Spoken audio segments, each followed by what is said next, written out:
the most serious or perhaps the most dangerous kind of devil worship. That's the focus tonight of Lonnie Lardner's special report on comes in the form of underground cults. To ban a form of music they say has disturbing satanic overtones.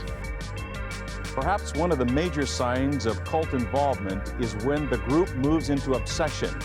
They get stuck on one idea, one type of clothing. They center focus on this idea and they do not deviate. They focus on destruction and on doom.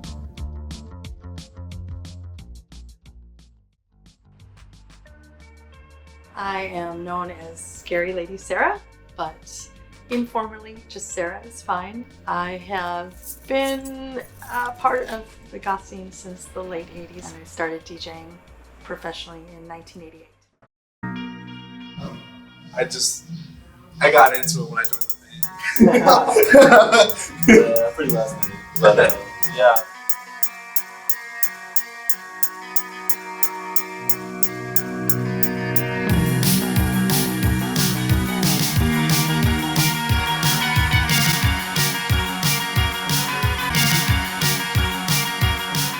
My definition of goth music is it's rock-based. Goth music can be like very minimalist, droning bass line, or like just really like a pad synth. But it could also be very different. Goth music doesn't all have to be the same. Woke up in cold sweats to a future I couldn't hold.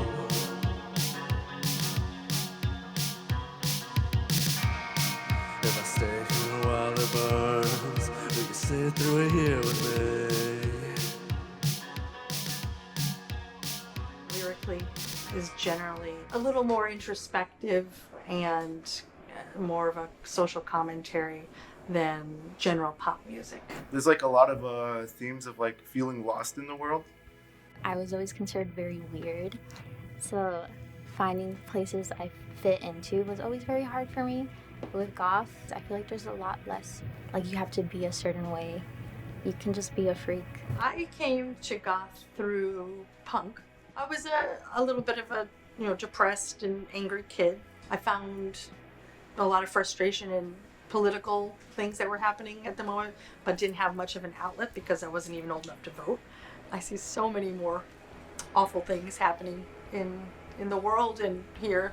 Outside is getting, I'd say it's getting worse every other day, and definitely the music reflects on that, even if it's subconsciously. There's a lot of political stuff happening in the scene today. I got very sentimental during the show, actually. A lot of people in that room are being targeted just for their existence, for how they look. ICE is very active in the streets. It's a little scary being a person of color and being at a show like this today where it's predominantly Mexican. The people who are opening are people of color. People see these things and really want something to connect to. And music and art is often that one thing that can express how we're feeling and what we're observing in ways that we can't just by speaking. Having fun and having hope is part of fighting back, We let them take this sort of thing away from us.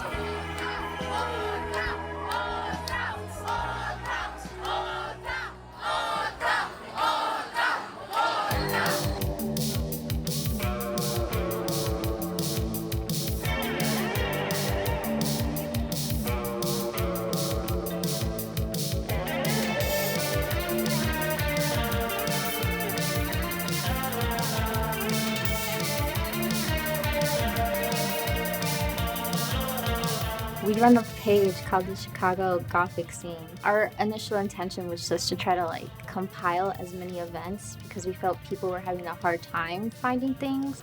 And then slowly it kind of became a mission to get people who may have historically been underserved by the goth community more of a safe space. So we're really trying to do more for the community, not just post events, because at this point we keep growing and it's no use in us just not being active in our community.